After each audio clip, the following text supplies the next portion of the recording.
Добро вечер во емисијата 360 степени на Алсат. Непол месец му требаше на основното јавно обвинителство за годен и организиран криминал и корупција да отвори истрага за набавката на софтверот за сообраќајни прекршоци што ја спровел Драги Рашковски од позиција на генерален секретар на владата. Пред истрагата беше отворена на 18 марта, денеска сме 16 април. 360 степени го отвори случајот на 9 март, па краткиот временски период во кој се случува се ова може да биде индикација дека сме биле на вистинската трага да укажеме на потенцијална корупција и злоупотреба на јавни пари. Овој случај е една од темите за кои вечерва ќе разговараме со Билјана Ивановска, председателка на Државната комисија за спречување на корупција, и Сладжана Тасева, председателка на Transparency International Македонија и поранешна председателка на антикорупцијската комисија. Ќе отвориме и други прашања на тема корупција и одговор на институциите. Бидете со нас, дебатата почнува за кратко.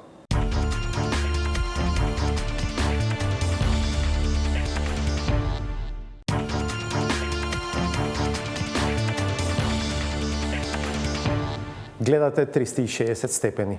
Обвинителството со кое раководи Вилма Русковска отвори истрага за случајот со набавката на софтверот за сообраќајни прекршоци од генералниот секретаријат на владата во периодот кога со него раководеше Драги Рашковски.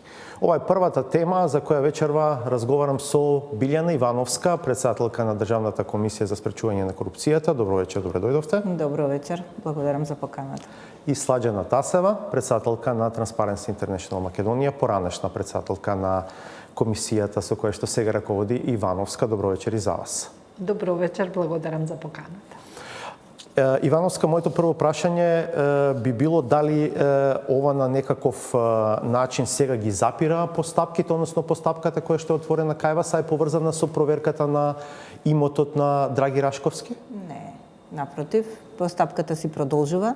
Нашата постапка како предмет е отворена уште во декември 2020. Процедурата е таква што најнапред треба да обезбедиме информации во врска со блиските лица на Рашковски кои му се во кругот на семејството. Се обративме до него, тој ни кажа кои му се блиски лица, соматични броеви со се, за да можеме до органите, до институциите да побараме информации за сите од тоа семејство во однос на имотот, во однос на движниот и недвижниот имот, накратко да кажам. Побарани се тие информации, добиени се од чинам од Централниот депозитар и од катастарот. Меѓутоа недостасуваат уште од Министерството за внатрешни работи и од Управата за јавни приходи. Значи ние тоа ќе го завршиме до крај. Мислам дека тоа не е ни поврзано со ова што обвинителството работи. Што би била последицата ако евентуално најдете дека, да речеме, не знам, имотот не соодветствува на неговите примања или дека има сокриен имот или Па се сокриениот имот, како ќе го докажеме? Затоа ние цело време инсистираме и укажуваме на потребата за потекло на имотот за сите, за да нема сокриен имот. Тоа, мислам, е број 1 за намалување на корупцијата.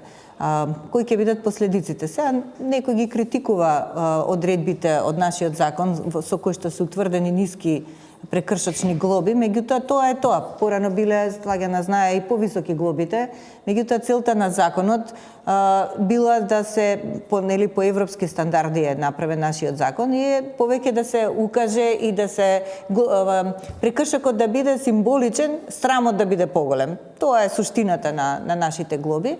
Меѓутоа, ако има индикации дека прво не се веродостојни податоците, за тоа ќе се спроведе прекршочна постапка.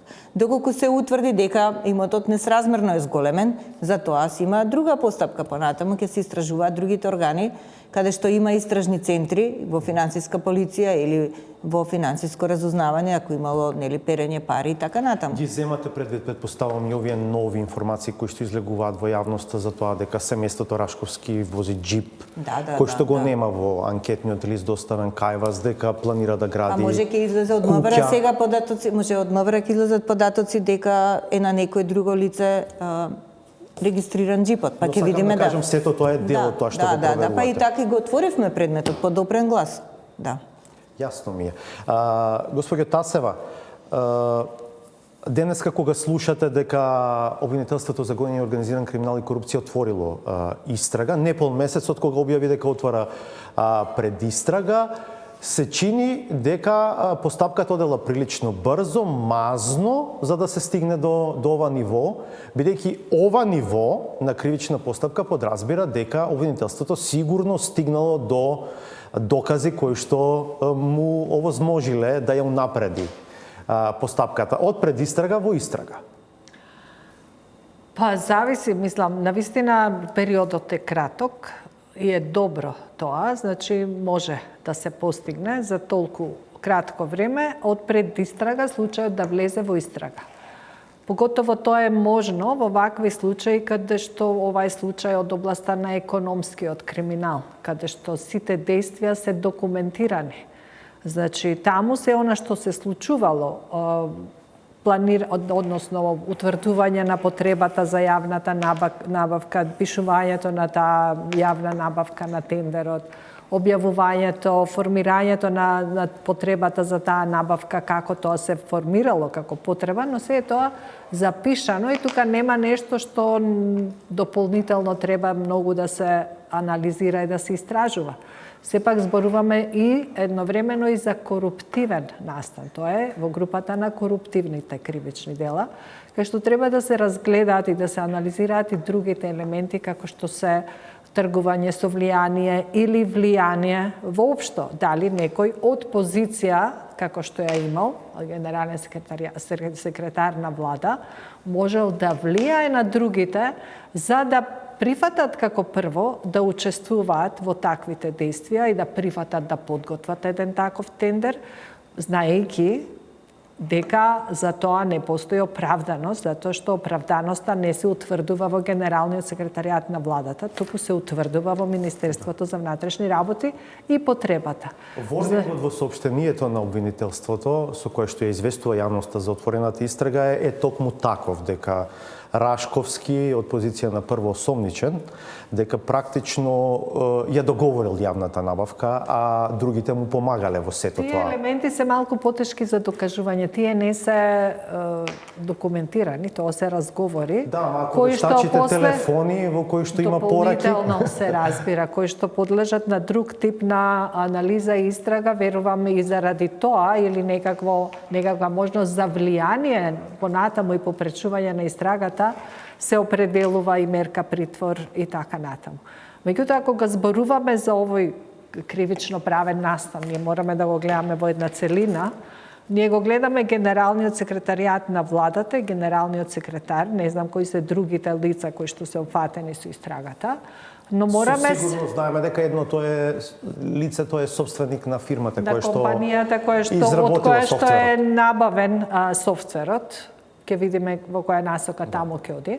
Но ние мораме да се подсетиме дека имаме органи други во државава институции. Имаме биро за јавни набавки. Што правело тоа биро во оваа ситуација? Дали таму поминала низ сите процедури оваа набавка? Имало ли можност тоа да се провери оправданоста и се она што треба да го содржи една таква постапка?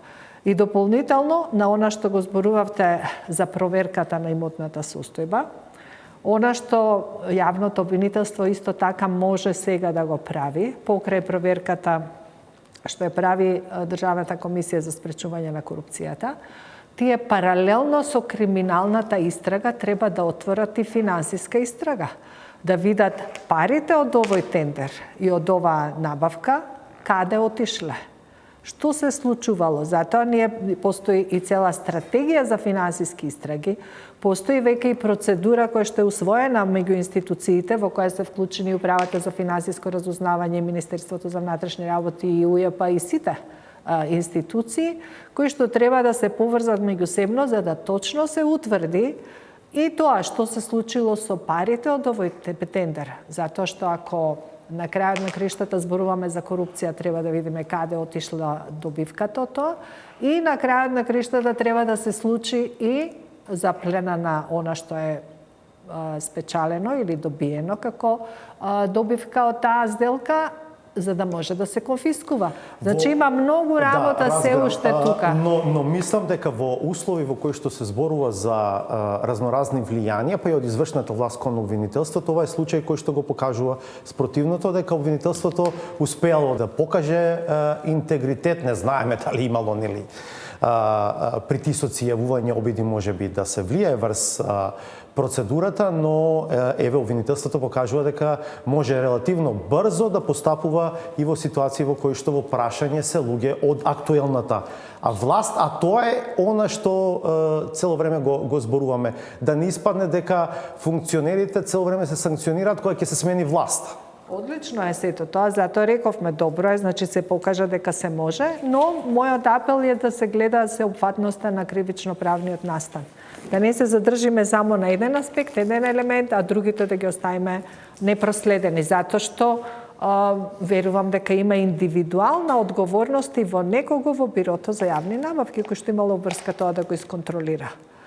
Постои ли можност за некоја друга или други лица да бидат вклучени во себе ова? Значи, апсолутно целосно треба да се проследи овој настан од сите аспекти. Да, предпоставам дека и наредбата за истрага дополнително, истрагата може да се проширува и така натаму. Ќе почекаме да видиме, се разбира како сето тоа ќе тече. Предпоставам дека ќе произлегуваат и дополнителни елементи од целиот случај или од случаи поврзани со овој случај од ова што ќе го работи Државната комисија за спречување на корупцијата. Контролни механизми кога не функционираат, а треба да функционираат, исто така имаат одговорност. Значи да не заборавиме, сите си имаат одговорност тамо каде што се наоѓаат. Извинете? Систем на интерни контроли натре во институциите.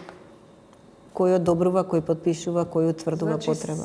Тоа е целиот тој систем. Интересно е дека владата за цело време држи една позиција во која што велат јавната набавка е спроведена според сите процедури и законски одредби. Го гледавме премиерот во неколку наврати излегува отворено во одбрана на Рашковски. Мислам дека таков тип не е прв пат и не беше еднаш да го слушнеме премиерот во таква некоја изјава. Тоа се случило до сега неколку пати. Мислам дека треба се воздржува од такви коментари, поготово кога не учествувал во целоство или пак можеби ние не знаеме што било во позадина, но сепак мислам дека дали била спроведена во целост законски, можеби била спроведена во цело законски, но како дошло до тоа наоколу е друго прашање. Затоа велам, секогаш треба тука воздржаност и според мене владата требаше веднаш да го разреши Рашковски, а не да чека да самиот да си даде оставка ден пред или 2 дена пред да се отвори истрагата. Да. Ивановска, да не сакате евентуално нешто да коментирате дополнително за овој случај? Не, мислам дека доста истрпно го кажавте. Она што останува во однос на процедурата и почитувањето на интерните контроли, утврдување на потребата, тоа ќе биде дел кој што нели ние отворивме исто така предмети, ќе се позанимаваме со тој дел. Мислам дека јавното обвинителство, и тоа е добро, се повеќе се насочило кон она што е криминално, а тоа е поврзано со фирмата. И ние немаме такви алатки таму да истражуваме и мислам дека они повеќе се кон тоа насочени, а нашите препораки би оделе кон тоа, како што кажува Слагена, да се подобрува системот и да се дават препораки за контроли, подобри контроли, подобро функционирање тука во тој дел.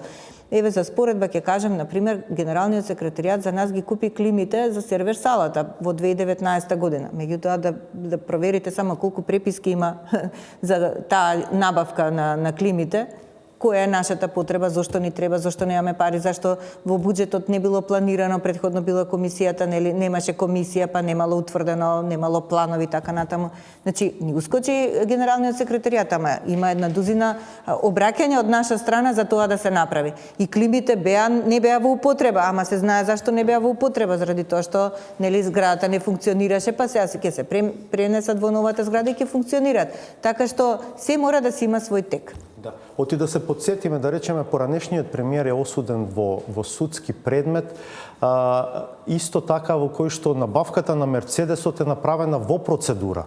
Но сега таму имаше телефонски разговори, сведоштва, друга комуникација која што откри дека за таа навидум законска процедура практично се крие процедура во која што се исполнувани нечии мислења, диктати и така натаму. Подалеку и планот во центар е направен по процедура. Дупот, мислам, јавната набавка за изработување на дупот за 1 денар метар квадратен. И тоа е по процедура.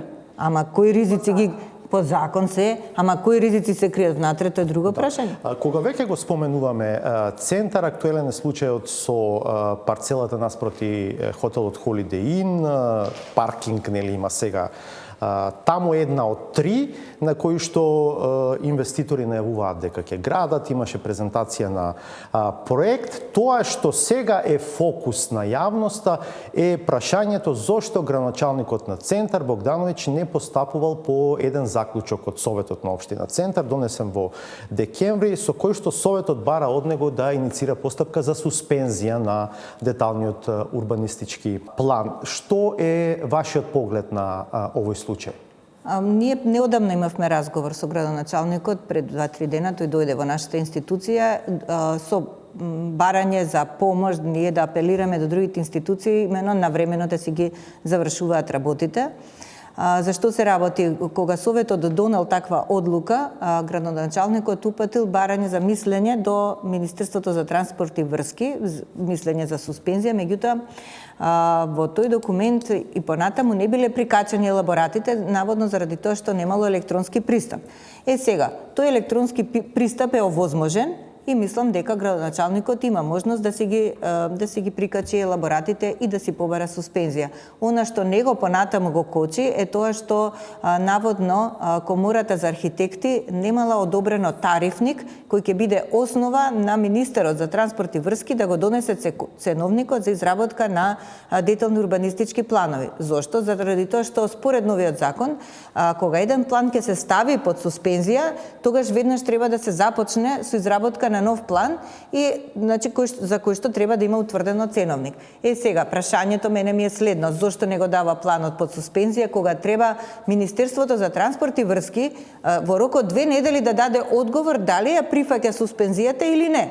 Значи он не мора да чека да се донесе ценовникот или не, треба тоа да биде препрека, заради тоа што има доволно простор во тие 2 недели министерот да си донесе и ценовник и да го прифати барањето. Мислам дека и тарифник постои, дека од предизвестно време постои. Јас само пренесувам тоа што ме информираше градоначалникот, меѓутоа нашиот став е дека треба час поскоро да побара суспензија за овој план. Ние укажавме, го работевме предметот јавната набавка 1 денар метар квадрат. Ги укажавме ризиците, што значи тоа толку ниска цена. Укажавме дека треба планот да си биде усогласен со генералниот урбанистички план. Укажавме на градоначалникот дека треба да формира партиципативно тело кое што ќе биде составено од професионалци, од архитекти, од урбанисти, од граѓани, значи сите оние кои што ќе дадат свој придонес и ќе обезбедат јавност на целата постапка. Наводно градоначалникот дал оглас за формирање на такво тело, меѓутоа се некако мислам дека овие се како усогласени процеси. Да, некако како да има две шини. Така, едната во која што наводно градоначалникот активно прави отпор, а по другата шина постапката си оди. Наводно се сум презал, мислам дека не презамал се.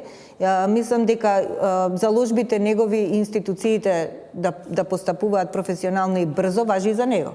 Значи и он е институција и он треба да постапува професионално и брзо и да си го заврши овој процес час поскоро. Еден од аргументите кои што ги користи сега Богдановиќ е дека евентуалната суспензија ќе значи големи суми на одштета кон инвеститорот. А зашто се вовлече во сето тоа? Зашто е прифатен идејниот проект кога не е усогласен деталниот урбанистички план со генералниот? Значи има логички прашања.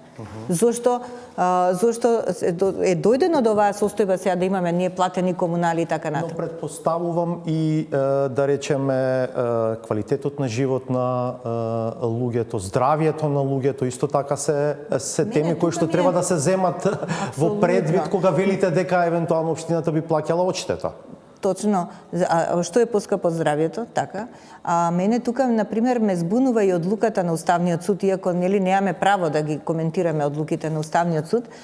Прво за начинот зошто толку брзо изреагира, односно не прифати иницијативата, па после се види од ревизорскиот извештај дека немаат план и распоред на делење на предмети. Меѓутоа и самиот одговор нивни, кој не се занимава со суштината, туку се занимава со процедурално дали Советот има право или или нема право да донесува одлуки за спроведување, односно за неспроведување на план.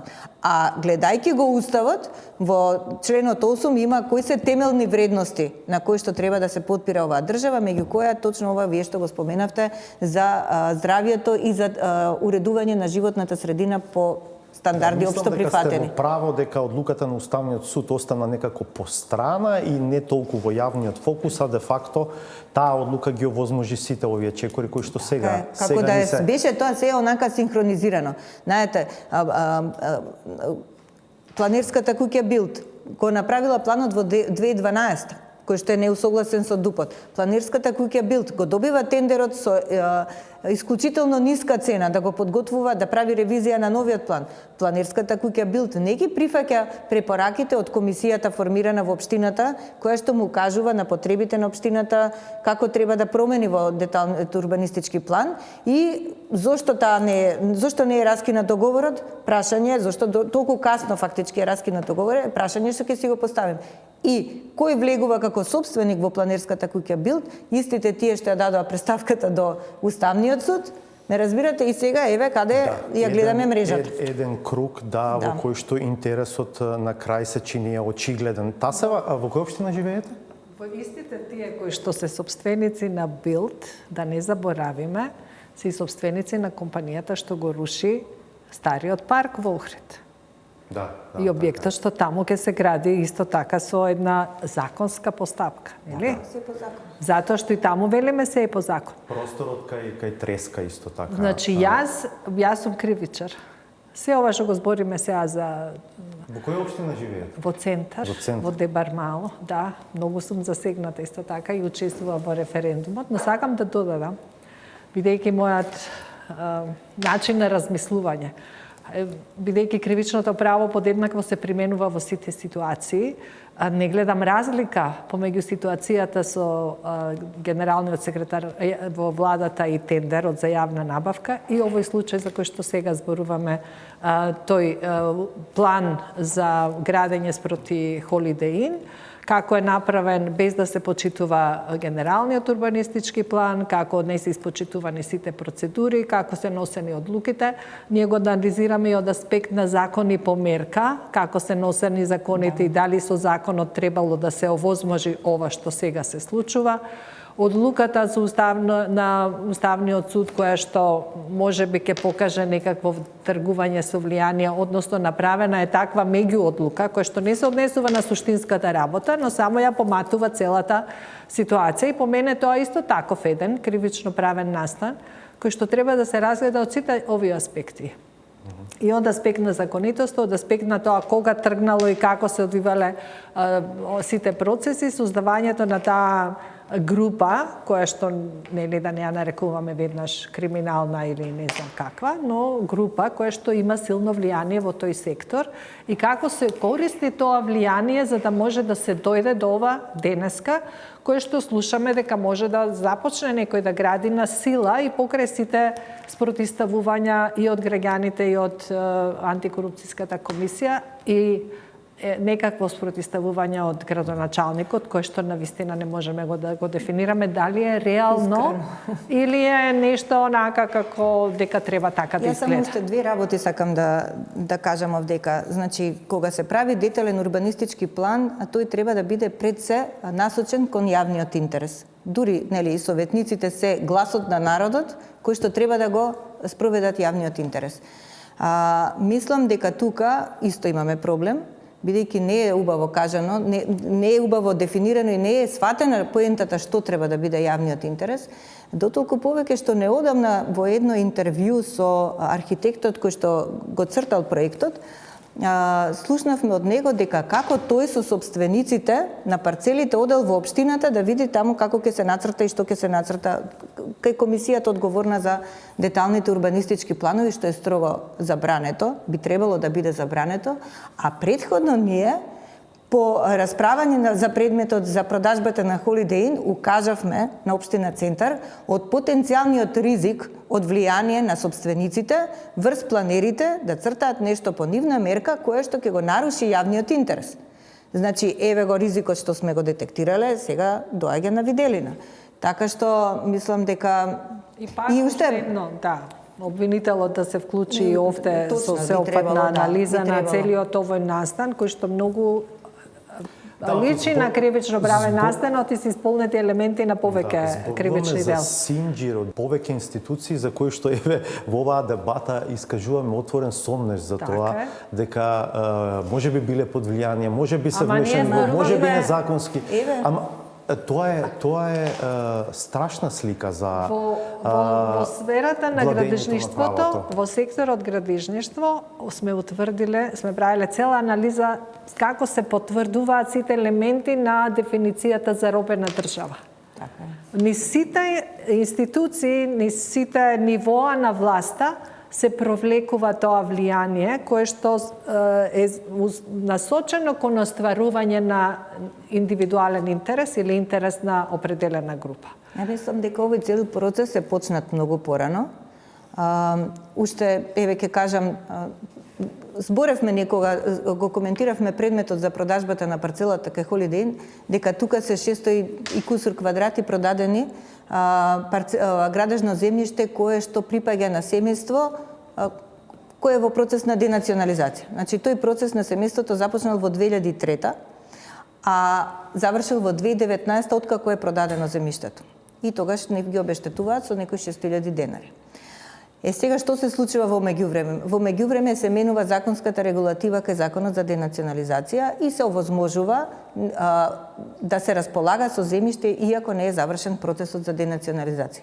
И сега како оди се ова? Министерство за транспорт го продава по закон. Така. Затоа што ги прибира документите, градоначалникот дава извод од план, во кој што не наведува дека ДУП-от е под ревизија, дека е под мораториум и дека може да претрпи промени. Значи, приватниците да знаат дека она што е таму напишано сега како маркичка може да не биде така. Значи, тој се обврзал, имаме писмен допис каде што известува дека да, ние даваме изводи од план, меѓутоа со напомена дека планот може да се промени. Од друга страна, Државното правобранителство дава изјава, дава допис до Министерството за транспорт и врски и вели дека нема правни пречки. Ние побаравме уште еднаш од правобранителството да го приспита ставот и тоа вика дека се е легитимно до толку повеќе што се издава план од важечки ДУП, а ДУП-от не е важечки. Значи, еден студент од институцијата преку улица овде од правниот факултет, од ова ние овде што го зборуваме, може како вежба да напише кривична пријава за овој случај. Затоа што во најголем дел документите за кои зборуваме се јавни документи, урбанистички планови, закони, подзаконски акти на основа на кои е постапувано носени одлуки. И многу добро не само што ќе ја напише и ќе ја подведе под одредени одредби на кривичниот законник и ќе ја документира со докази. Значи, очигледно е дека станува збор за настан кој што влегува во групата на кривично-правни настани, за кои што треба да се обрне внимание, обвинителството да поведе постапка за да се испита законитоста и одговорноста, затоа што тука има многу незаконитости. Ивановска, го споменавте сама Уставниот суд, тоа е во фокусот на вниманието на јавноста со уште еден случај деновиве. Тоа е една одредба од Законот за банки, оспорена од дел од штедачите во Евростандард банка. Аспектот за кој што вие бевте прашани и се произнесовте, а според она што доаѓа како најава од Уставниот суд и допрва ќе бидете прашани, е следниот. Еден од судиите, прво двајца од судиите имале штедни влогови во Евростандард банка. Второ, еден од судиите е во кумовска релација со синот на најголемиот акционер во Евростандард банка. Судијата Дарко Костадиновски е во таква релација со Коста Костовски или Коки Костовски, синот на Трифон Костовски. Вие реагиравте на прашање на 360 степени, веројатно тоа беше една од причините зошто вчера Уставниот суд сепак не гласаше, а председателот на судот објави дека за сите судии ќе побара мислење од Државната комисија за спречување на корупција дали се во судир на интерес во овој случај пред да пристапат кон гласање. Значи, како што кажавте, ние дадовме одговор на новинарското прашање, го упативме новинарот и мислам дека многу добра статија напиша. Се повика на членовите со кои што се уредува состојбата судирни интереси. Не сме добиле допис се уште, барем додека дојдов во студио, не сме добиле допис од Уставниот суд, ќе видиме какво ќе биде нивното барање, што ќе барат. Меѓутоа, мислам дека треба, етички, знаете каква беше нашата реакција за Нина Ангелова. И она беше штедач во банката, и она ги извади парите, нели, се работеше за нејзини пари и така натаму, меѓутоа нашиот став кој беше? Не е етички да биде носител на јавна функција и да има пари, значи самото тоа што она по дефиниција требаше да знае што се случува во банкарскиот сектор, требаше да си даде оставка уште многу порано, затоа што имаше финансиски интерес во одредена банка. Истото важи и за... При тоа навреме го извади депозитот и сега, документите не кажуваат така, меѓутоа по дефиниција она вика јас не знам. Ама немаше дописи, немаше писмени записи од одржани седници, значи телефонските разговори, ние не можеме да ги следиме па да знаеме дали навистина има или нема. Она врз основа на што ние носиме одлука се документи и изјава на лицето кое што е вака. Тоа на што алудирате, претпоставувам дека сепак конкретниот судија треба да се изземе при гласањето. Апсолутно, значи секогаш кога има допирни точки, он треба да се иземе, да го пријави судирот, да укаже на тоа, едноставно да се дистанцира од состојбата што може. Аргументот дека не станува збор за индивидуализиран случај во кој што се засегнати конкретни лица, туку дека е оспорена абстрактна една општа одредба од Законот за банки и тој затоа не гледа зошто би се иземало од гласањето. Да, ма е поврзан. Поврзан е сега со оваа банка. Јас не смеам да се мешам во одлуката на Уставниот суд од материјален аспект, меѓутоа од аспект на судирни интереси, знаете како е во етичкиот кодекс владата што го донесе, стои дека треба да се отстрани секоја состојба на судирни интереси и сомнеш.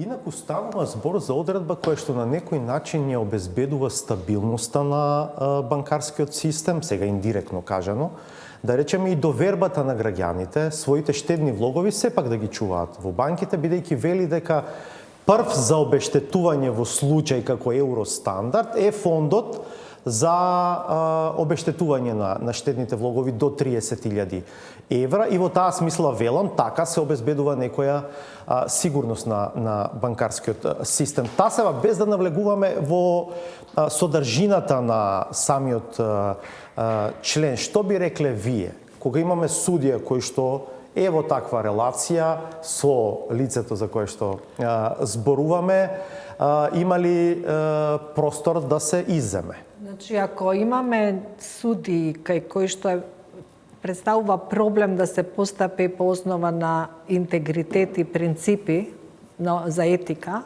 тогаш прашање дали тие треба да бидат таму како суди. Воопшто не сме да се дозволи да се појави сомнеш за било што поврзано со нивната судиска работа, дали е тоа судир на интереси, влијание или било што. Значи, не сме да се дозволи. Првото што требало да го направи тој судија е самиот да се изземе без некој за тоа да го повикува и да го прашува.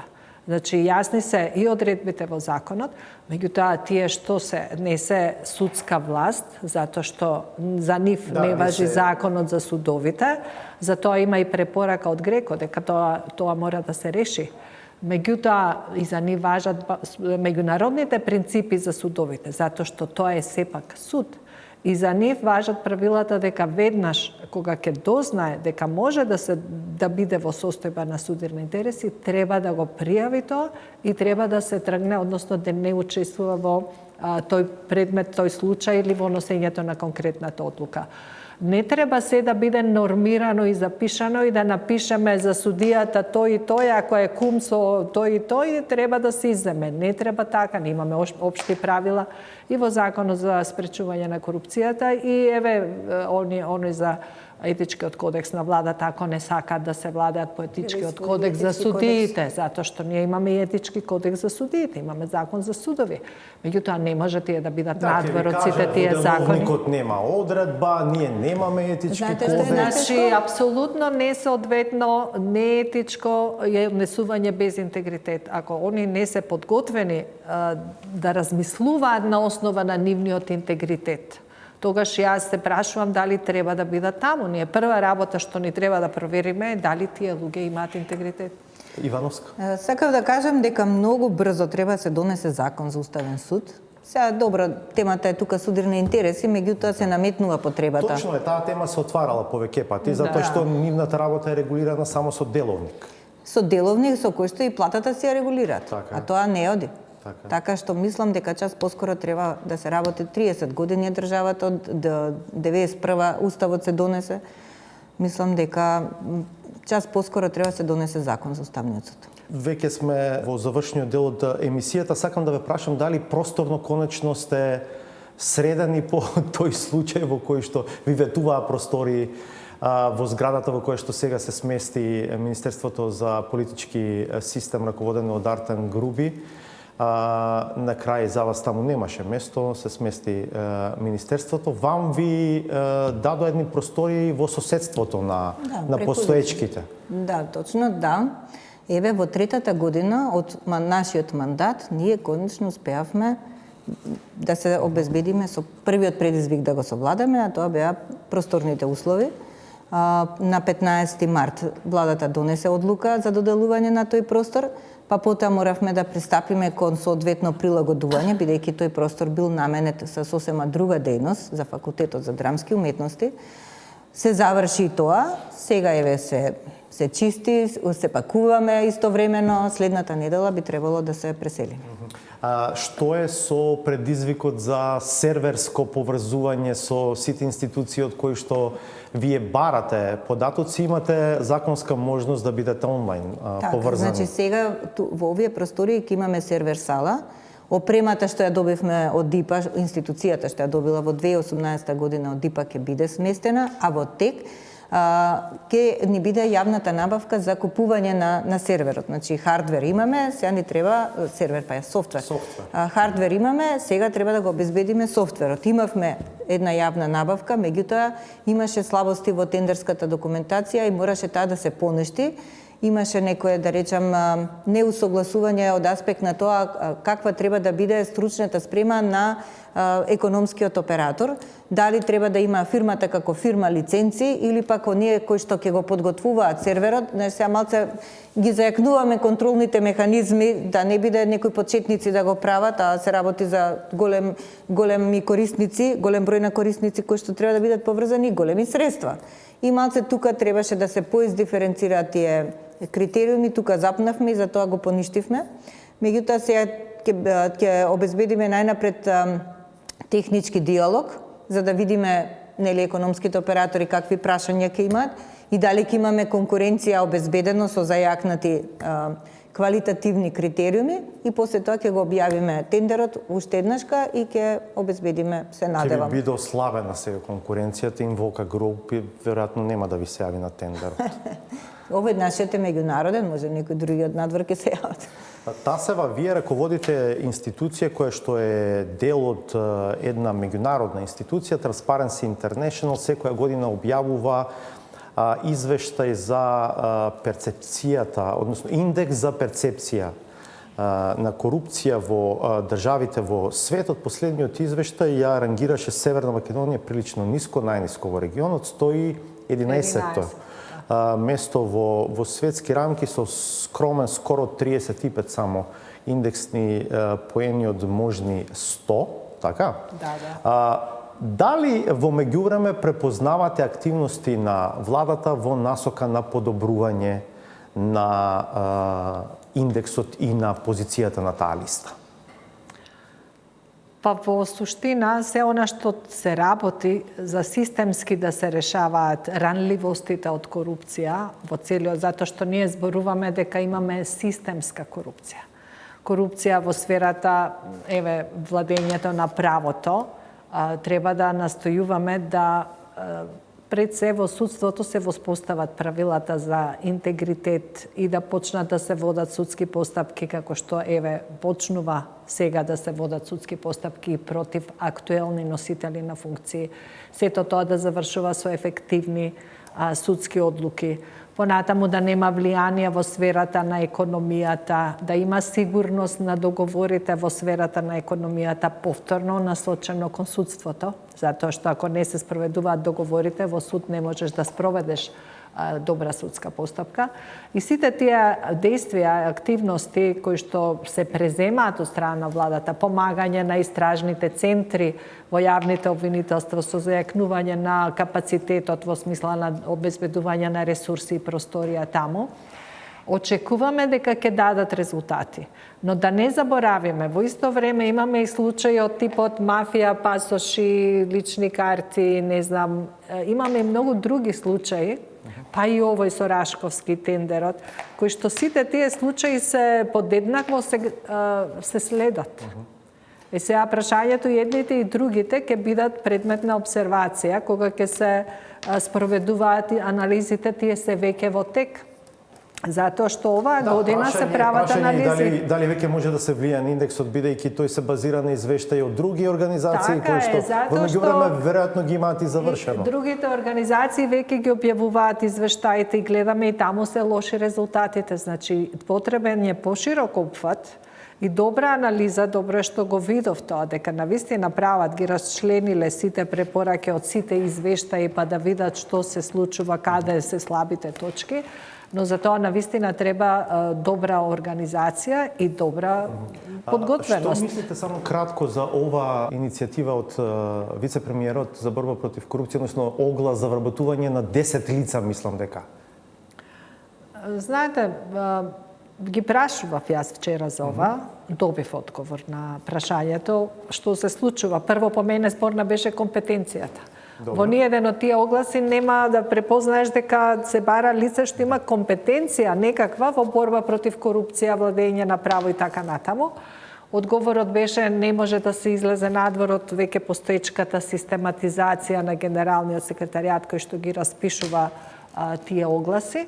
Но реално, тука, бидејќи станува збор за влада и за нова вице-премиерска позиција, нивниот став е дека другите вице-премиерски позиции се подобро подкрепени со кадар кој што ги поддржува нивните активности. А ова е нова и не е подкрепена со таков кадар.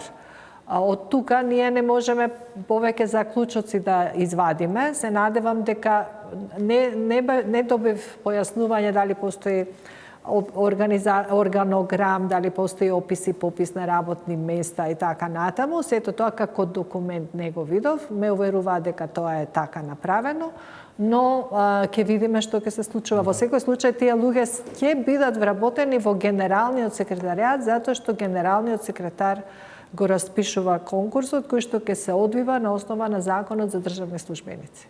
Ивановска? Па ја два аспекта би кажала. Сега, како што го спомна Слаге, на Генералниот секретаријат што има 250 вработени, што има 50 советници и 58 хонорарци и не знам дали има потреба и каква е потребата. Значи, ние вчера добивме прашање, меѓутоа не бевме во можност да колегиум да го подискутираме прашањето. За мене е многу битно прво дали има функционална анализа каде што се утврдени потребите за кабинетот, дека има потреба од, не знам, нови 10 вработувања, каков е планот за вработување и каква е систематизацијата. Од тука би тргнале кога би ја правеле анализата. Меѓутоа, вториот аспект што сакам да го кажам е каде е големата слика. Значи, дали ние како држава сакаме да направиме професионална администрација што ќе биде сервис на сите влади или секој кој како ќе дојде ќе си прави своји острови од кабинети. Значи, ова и своевремено на времето сме го пишувале како наод во Генералниот секретаријат, заради тоа што сметаме дека Генералниот секретаријат е подкрепа на владата и дека функционираше со многу помалку државни службеници на времето, меѓутоа и покрај тоа се прават овие острови каде што се ангажираат надворешни советници, повремени, привремени, хонорарни, не знам какви, па сега и вакви вработувања. Убаво да си го опреми кабинетот. Сега ние, кога дојдовме како комисија, немаше 20 вработени во нашата институција, како институција, а сега со овие 10, тамо би имало негде 17-18. Сега прашањето е друго. Дали ќе правиме паралелни институции? Дали енергијата треба да се разводнува? Навистина не знам да дадам одговор на ова прашање, заради тоа што не знам кои се надлежностите, дали е тоа министерство веќе или како. Значи има многу дилеми. Од друга страна, како што разбрав до сега, како што можам да согледам е дека според законот за влада, премиерот може да даде овластување на еден од своите министри за нешто. Во случајот јас така го тумачам ова дека му е дадена надлежност, нели? Да, меѓутоа бидејќи не е ова министерство. Бидејќи не е министерство, а ако е министерство, ќе имаме точно кои се надлежности, кои компетенции треба за тие луѓе да работат. Значи, а во таа смисла останува оваа дилема која што ја отворате, а тоа е да речеме при промена на власта, прашање е дали воопшто ќе постои таква министер со такви овластувања од идниот премиер, па дефинирањето на предметот на работа исто така. Тука имаме цел закон кои што не можат да почнат соодветно да го спроведуваат затоа што немаат услови, немаат софтвери, немаат компјутери, немаат кадар, нема капацитет се уште комисијата, а има законска основа за тоа, а од друга страна сме недефинирани. Како и да е, ќе видиме. Ние имаме 9 советници кај нас што ја обслужуваат цела комисија. У суштина што работат по предмети. Чисто само за информација. И дали министрите што ќе си прават своји кабинети, кога ќе им заврши мандатот со се кабинети или ќе си одат, значи прво во суштина државата треба да расчисти каква администрација сака. Тоа е друга тема. Да. Благодарам, цела друга тема и емисија. Благодарам што бевте дел од 360 степени. Благодарим и на. Останете со нас, по паузата е саботажата.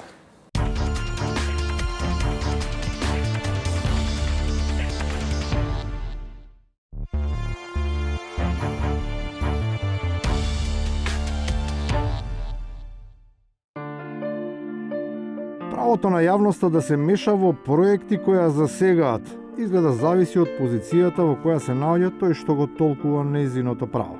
Ако е од нејзина страна, тогаш разбирањето е потполно, но промената на аголот го омаловажува нејзиниот револт. Малку ја свативме капиталистичкото време дека инвеститорот нема никаква одговорност према јавност. Вие кога градите во еден град, и така имате одговорност према јавност. За каков јавност? Извинете, за 60 души на Фейсбук што џавкаат цело 60. Не, апсолутно не са 60 души, става збори за колеги ваши архитекти кои што реагираат. Заман превземете нешто. Игнорирањето на јавноста и на проектантите е карактеристика на урбанистите, односно на државата, која од сопствени непознати мотиви, наместо да го санкционира, го стимулира таквото неразумно поведение и со отсуство на адекватни мерки дава свој придонес за урбаното дивење. Ова е атрактивна локација, 300 евра, нешто овде ми е чудно, вас како министер, дајте за да застанете, да ја проверам целата постапка. Постапката, јас кажав, не сакам да се повторувам, согласно сите процедури, целата... Овакви Гордане Не, јас не сакам прво да се поистоветувам со... Заман превземете нешто. Конкретно зашто не побаравте претходно промена на уредбата со која се утврдува цена? Само заради овој случај ме прашувате. Не, мислам дека го расчистивме ова прашање. Уредбата, согласно уредбата како што е, така е постапено. Ја не сум знаел дека тој предмет ќе дојде тука. Заман превземете нешто. Ниту 3 години по овој фрапантен чин не е сменета уредбата, ниту е интервенирано во решението кое возможува потполно ненормално дооформување на парцела, односно легализира дрско ефтина продажба на атрактивно државно земјиште. Инструмент со кој може да се спаси нешто, сепак постои и за тоа веќе алармираат сите оние кои јасно се ставаат на страната на граѓаните. Од член 23 став 5 вели урбанистички план и така натаму, негов дел или планска одредба се суспендира од применување од страна на донесувачот на планот, доколку се докаже незгодна штета по јавниот интерес. Она што го оперативно го предлагам и инсистирам, тоа е да се поднесе барање за суспензија за која што градоначалникот имаше услов 10 дена после седницата на советот пред кој што реферира. Го охрабрувам градоначалникот да размисли пред да донесе одлуката за давање на дозвола на планот, да ги испита сите можности за да го стави планот под суспензија. Заман превземете нешто. Но зарем некој може да се посомнева дека градоначалникот кој меѓу првите покажал слух за урбаниот хаос, не го сторил тоа што не само што се бара од него, туку и бил обврзан да го направи на барање на Општинскиот совет. Општина Центар или јас како градоначалник веднаш постапив, пошто цело време тоа го читам, сме поднале. Ова е тој допис за кој што вели госпоѓа Павловска дека мора да се испрати до Министерство за транспорт и врски. Да. Добро? Значи ние веднаш сме постапили. До овој момент до Министерството за транспорт и врски не е доставен елаборат за суспензија од страна на Општина Центар. Елаборатот за суспензија за тој план дали е испратен? Значи испратен е, еве го. Не, ние во Министерството немаме добиено елаборат. И на крајот, во се е веќе јасно и на виделина. Сите предмети ги доставуваме до надлежни институции, аман заман превземете нешто. Ама ако некој не го фати за гуша тој што направил план во 2012, тој што го одобрил, џабе ние расправаме сега. Да преземе нешто, треба тој што е обврзан да преземе. Криминалците се фаќаат за гуша, а политичарите за збор. Пријатно се гледаме в понеделникот 22.